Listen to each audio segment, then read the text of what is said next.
Bom dia a todo mundo.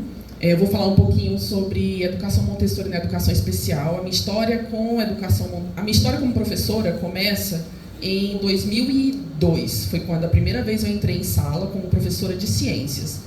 Em 2017, eu comecei a estudar educação Montessori. E de lá para cá me apaixonei por essa pedagogia, abordagem, dependendo do lugar que você olhe, vai ser diferente a nomenclatura, mas é tudo mais ou menos ali a mesma coisa. E aí, para poder falar disso, eu preciso deixar claro qual era a pergunta que norteou essa reflexão que eu estou fazendo hoje. A pergunta era justamente, é possível integrar estratégias da educação Montessori com a educação especial?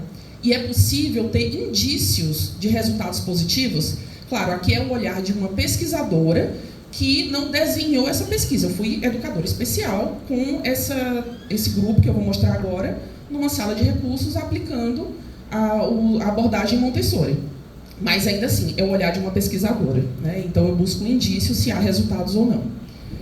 E aí, para poder falar desses indícios, eu preciso primeiro falar para vocês o que quer dizer ser Montessori e o que quer dizer juntar Montessori com educação especial, para daí falar para vocês sobre o contexto prático dessa junção.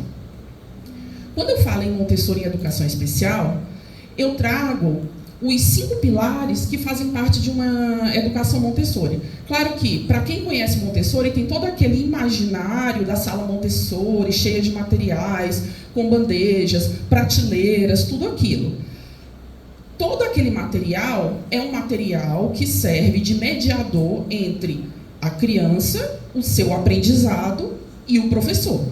Só que para ser Montessori, precisa de uma gama de situações que vão além do material. O material é só uma dessas coisas e às vezes você pode ter uma sala com menos materiais e ainda assim ser considerada Montessori. Porque para ser considerada Montessori, precisa seguir 5 pilares, que são: a gente tem um adulto preparado. O que quer dizer um adulto preparado? Na verdade, é um adulto que está em busca de estar sempre preparado. Ele sempre se questiona, ele sempre busca conhecimento, ele sempre vai dizer assim, tá, não está dando certo. O que eu posso fazer diferente? Onde que eu posso encontrar informação sobre esse assunto? E na sala de recursos, né, para mim, isso significou não só continuar meus estudos relativos à pedagogia Montessori, como também passar a integrar nesses estudos os estudos da Zilda Delprete, que trabalha sobre habilidades sociais, e os estudos das funções executivas, principalmente em termos da autora da Adele Diamond. Mas funções executivas e habilidades sociais dentro da pedagogia Montessori. O ambiente preparado, que é o quê? O ambiente, ele precisa ser preparado para que o aluno tenha as possibilidades de escolha, de autonomia. Eu não posso ter um ambiente que o aluno chegue e ele não saiba onde estão as coisas. Então eu preciso estar sempre com esse ambiente preparado, que na prática significa ter as atividades já ali dispostas para ele. Ele não pode ter surpresas. E claro, né, isso significa que é algo que é muito bom, em especial para os alunos que a mudança de rotina possa trazer algum prejuízo. Os grupos mistos, então, o meu trabalho em sala de recursos é em grupo. Isso não quer dizer que não seja individualizado, é individualizado, mas em grupos. Grupos de quantos? De 2, de 3, depende da situação, às vezes até de 4. E por conta disso, muitas vezes eu atendia eles não só em 50 minutos por semana, mas atendia 2 horários por semana juntos, né? Um horário duplo e assim por diante. Então eu ia organizando de acordo com isso. Não quer dizer que nunca teve situação deles sozinhos, às vezes teve, mas eu priorizava os grupos mistos. Por quê? Dentro da pedagogia Montessori se entende que a diversidade de anos, né, de anos escolares, ajuda justamente aquele que tem mais habilidade a fortificar a sua habilidade e a ensinar a sua habilidade para o outro. A possibilidade de escolha, então, numa sala Montessori, sempre há escolha, sempre. Isso não quer dizer que ele pode escolher fazer qualquer coisa, nunca, porque, volta lá em cima, tem um ambiente preparado. Eu só coloquei de escolha coisas que eu espero que eles resolvam. Por exemplo, se eu estava com um grupo em que eu precisava trabalhar números, letras e coordenação motora, eu tinha atividades de números, letras e coordenação motora. Então, as escolhas estavam entre aquelas atividades, mas eles podiam escolher. Às vezes, até escolher não fazer. Eu digo às vezes porque a gente sempre tenta, né, assim, olha, vamos lá, tenta conquistar o aluno para que ele faça, sempre. Mas também é uma escolha não fazer. E daí, quando o aluno escolhe não fazer, eu tenho que voltar lá no meu adulto que busca estar preparado para pensar assim, por que ele não quis fazer? O não fazer também é informação. O não querer também é informação, né? E daí, para a próxima semana, claro, modificar alguma coisa para ser ainda mais chamativo para que ele faça. E a concentração. Numa sala Montessori, a concentração ela é protegida, ela é buscada e ela é protegida. O que isso quer dizer?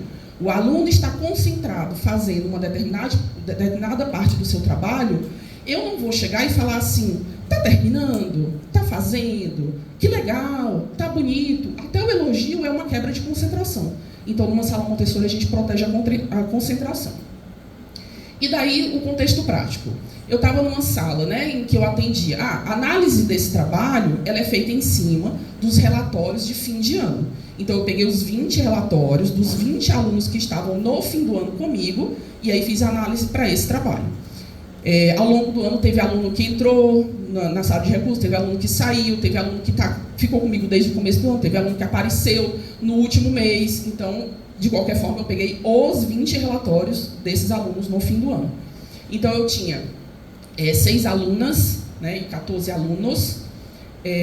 Com laudo eram 14, então havia 6 sem laudo. E desses meus 20 alunos, eu encaminhei 5 para avaliação. Os que eu encaminhei, 3 eram dos sem laudo. Então, teve 3 alunos sem laudos que eu não cheguei a encaminhar. Por quê? Questões de comunicação com a família, né? Foram questões com a família que eu não encaminhei para avaliação.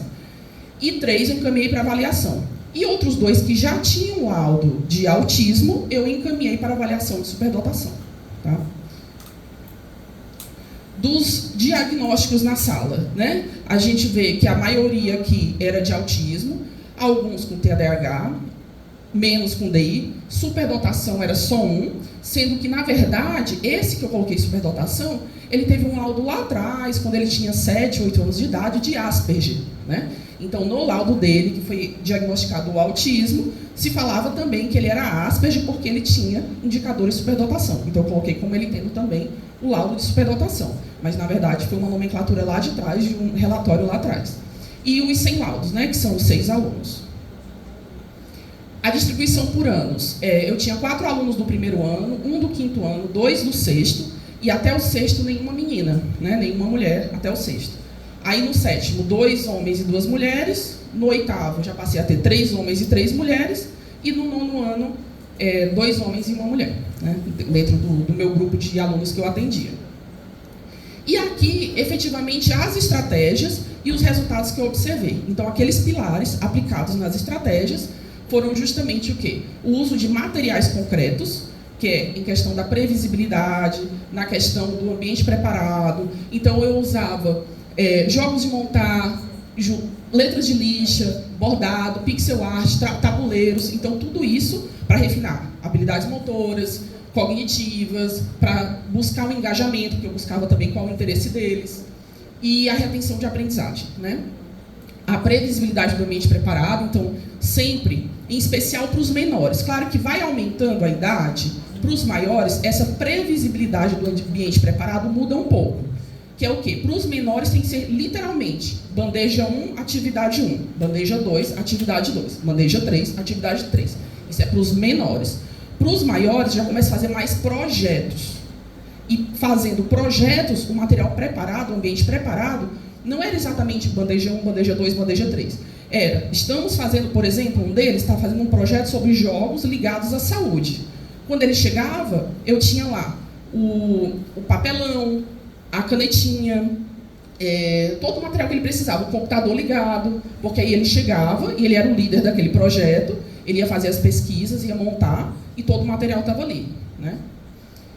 A mediação em atividades colaborativas, então sempre eles estavam tendo a minha mediação para desenvolver as suas habilidades sociais e as suas funções executivas, e a realização de projetos, mas isso em especial para os alunos mais velhos. Para os mais novos eram mais realmente as atividades mais direcionadas.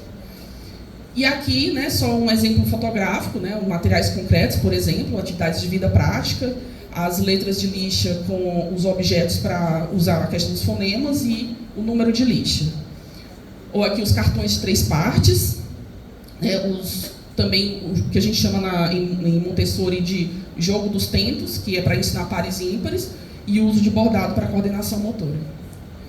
Aqui a questão do ambiente preparado, como eu falei, aqui é para os menores. Eu já tinha aqui as telas para a vida prática, as letras de lixa, os números de lixa, tinha aqui um material para coordenação motora e um de pintura. Então, eles chegavam, estava sempre já organizadinho.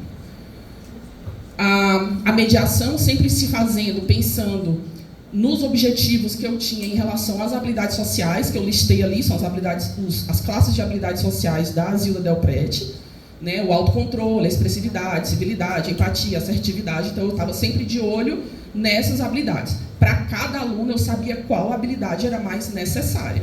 E aí, eu mediava pensando naquilo. E os projetos, como eu já falei, e que o meu principal foco nos projetos era justamente as funções executivas.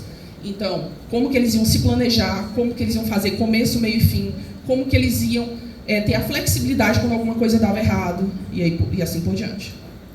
Então, para finalizar, né, a integração, eu vi na prática que ela é possível sim, entre Montessori e educação especial, que a gente observou, né, eu observei nas discussões com minhas colegas, observou avanços, né, os alunos eles tiveram avanços, só que, claro, foram avanços observados da professora que fez a prática com eles. Então, deveria ter algo mais direcionado à pesquisa para ver melhor quais avanços e como foram. Né? Eu tenho essa listagem, quando for publicado, vai estar lá quais avanços que eu interpretei que houveram, né?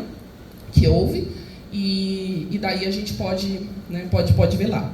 E o futuro, seria interessante pesquisar com outros grupos, né, com alguém com uma deficiência intelectual mais acentuada, ou algum outro grupo que não estava no público que eu atendi, ou um trabalho mais longitudinal. Então, se eu tivesse ficado com esses mesmos alunos por esse ano, eu ia continuar fazendo esse trabalho e daí, quem sabe, eu ia perceber algumas modificações a mais. Só que esse ano eu mudei de grupo de trabalho.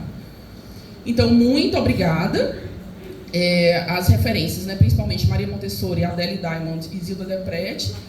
E eu falo muito de Montessori também por ter a certificação em Montessori. Eu tenho a certificação como professora guia de 3 a 6 anos e como professora assistente de 6 a 12 anos pelas instituições internacionais Montessori. Então, muito obrigada.